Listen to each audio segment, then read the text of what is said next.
జీరాగంపేట blue ocean company దగ్గర జరుగుతున్నటువంటి కార్యక్రమానికి మరి మా మీద ఆదరణతో వచ్చినటువంటి మీడియా మిత్రులందరూ కూడా ప్రత్యేకమైన ధన్యవాదాలు తెలియజేస్తున్నాం. మా గ్రామం తరఫున ఇక్కడ లొల్ల దుర్గమ్మ గారు అనేటువంటి ఒక పేషెంట్ మీరు చూస్తున్నారు. ఆ పరిస్థితి చూస్తే గనక ఇదే గత నెల 7వ తారీఖున ఈ ఫ్యాక్టరీలో ఉన్నటువంటి ఒక పెద్ద మిషన్ ఆవిడ కాళ్ళ మీద చెక్కేయడం జరిగింది. ఆ కారణంగా ఆవిడ 2 కాళ్ళు కోల్పోవడం జరిగింది. అయితే యాజమాన్యం ఏం చేసిందంటే వాళ్ళకి ఎవరికి కూడా కుటుంబీకులకు ఇంటిమేషన్ ఇవ్వకుండా వాళ్లే రాఘవ నర్సింగ్ హోమ్కి పంపించి ట్రీట్మెంట్ స్టార్ట్ చేయడం మొదలుపెట్టారు. మొదలుపెట్టిన తర్వాత పరిస్థితి బాగోలేదని తెలిసిన తర్వాత కుటుంబీకులకు తెలిసి ఆధార్ కార్డు ఆరోగ్యశ్రీ కార్డు తెమ్మని చెప్పేసి చెప్పడం జరిగింది. తీసుకుని తర్వాత ఆరోగ్యశ్రీ మీద వాళ్ళకి ఆపరేషన్ చేయించేసి అక్కడ ఈ కుటుంబీకులు ఎవరైతే వచ్చారో వాళ్ళకి దానికి సంబంధించినటువంటి అన్ని కూడా అప్పచెప్పేసి అక్కడి నుంచి పరారయ్యారు. ఆ రోజు నుంచి ఈ రోజు వరకు కూడా ఈ దుర్గమ్మ గారి పరిస్థితి ఏంటి అనేది కూడా వాళ్ళు పట్టించుకోలేదు. ఇదే విషయం మీద మరి గ్రామంలో ఉన్నటువంటి పెద్దలను 2-3 మేము పంపించడం జరిగింది. పంపిస్తే వాళ్ళకు కూడా వాళ్ళు నిర్లక్ష్యంగా సమాధానం చెప్పడం, ఆవిడ కనీసం దయ కూడా చూపించకుండా వ్యవహరించడం జరిగింది. ఎండీ గారు కానీ హెచ్ఆర్ సూరిబాబు కానీ. మరి ఈ విషయంలో మరి దుర్గమ్మ గారి పరిస్థితి చూస్తే కనుక ఆవిడ బాసర్ కాలనీలో స్లమ్ ఏరియాలో ఉంటది. ఆవిడ ఈ కుటుంబం అంతా కూడా ఆవిడ మీద ఆధారపడి ఉంది. వాళ్ళ భర్త అమాయకుడు, ఏ పని చేయలేడు, పిల్లలు ఉన్నారు. అందువల్ల ఈవిడ బయటికి పోయి మరి ఉద్యోగం చేసి ఆ కుటుంబాన్ని పోషించవలసిన అవసరం అయితే ఆ కుటుంబానికి ఉంది. అది కూడా మేము వారికి తెలియజేసాం, కంపెనీ వారికి పెద్దల ద్వారా తెలియజేస్తే కనీసం వాళ్ళు అది కూడా మానవతా దృక్పథంతో కూడా ఆలోచించకుండా చాలా నిర్లక్ష్యంగా అమానుషంగా ఆ కుటుంబం పట్ల వ్యవహరించారు. మరి ఈ కంపెనీ చేస్తున్నటువంటి అరాచకాలు అన్ని ఇన్ని కాదు.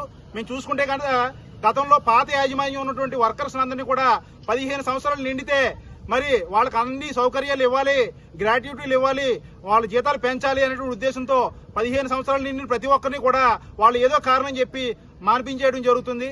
మళ్ళీ కావాలితే కనుక రీరిప్లమెంట్ ఇస్తాము అని చెప్పి చెప్పడం జరుగుతుంది.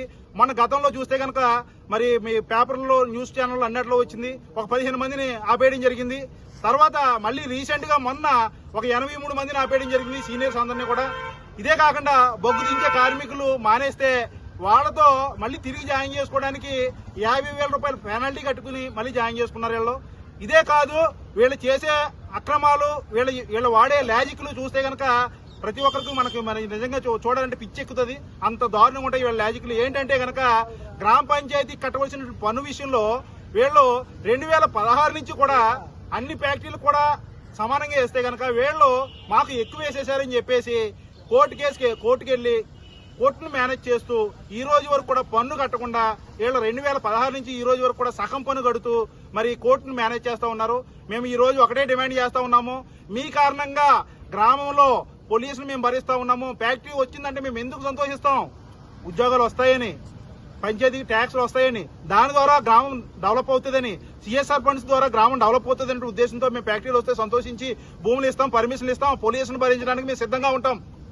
అలాంటిది మీరు ప్రజల విషయంలోనూ ఉద్యోగాల విషయంలోనూ మీరు మరి బయట నుంచి తీసుకొచ్చి ఉద్యోగాలు చేయించుకోవడం, మరి వాళ్ళకి పర్మనెంట్ అయ్యి రేపొద్దున భవిష్యత్తు వస్తుంది అనుకున్న టైంలో వాళ్ళని తొలగించడం, అలాగనే పంచాయతీ కట్టవలసిన పన్నులు ఎగ్గొట్టేసి మీరు కంపెనీలు నడపడం అనేది ఎంతవరకు సబబు అని చెప్పేసి మేము అడుగుతా ఉన్నాము. ఇవన్నీ కూడా మేము ఎంతకాలం ఓర్చుకున్నాము, కానీ వీళ్ళ ఆగడాలు ఎక్కువైపోయాయి. ఒకేసారి 83 మందిని తొలగించడం అంటే మామూలు విషయం కాదు. ఆ 83 కుటుంబాలు తాలూకు పిల్లలు, భార్య మొత్తం అందరూ కూడా ఈదిన పడేటువంటి పరిస్థితి కనిపించింది. వీళ్ళ ఆగడాలు ఎలా ఉన్నాయంటే కనుక మీరు చూస్తున్నారు దుర్గమ్మ గారిని. దుర్గమ్మ గారు మరి మన 7వ తారీఖున జరిగినటువంటి యాక్సిడెంట్ ఈ రోజు వరకు కంపెనీ నుంచి ఒక్కడు కూడా వచ్చి పలకరించిన పరిస్థితి లేదు.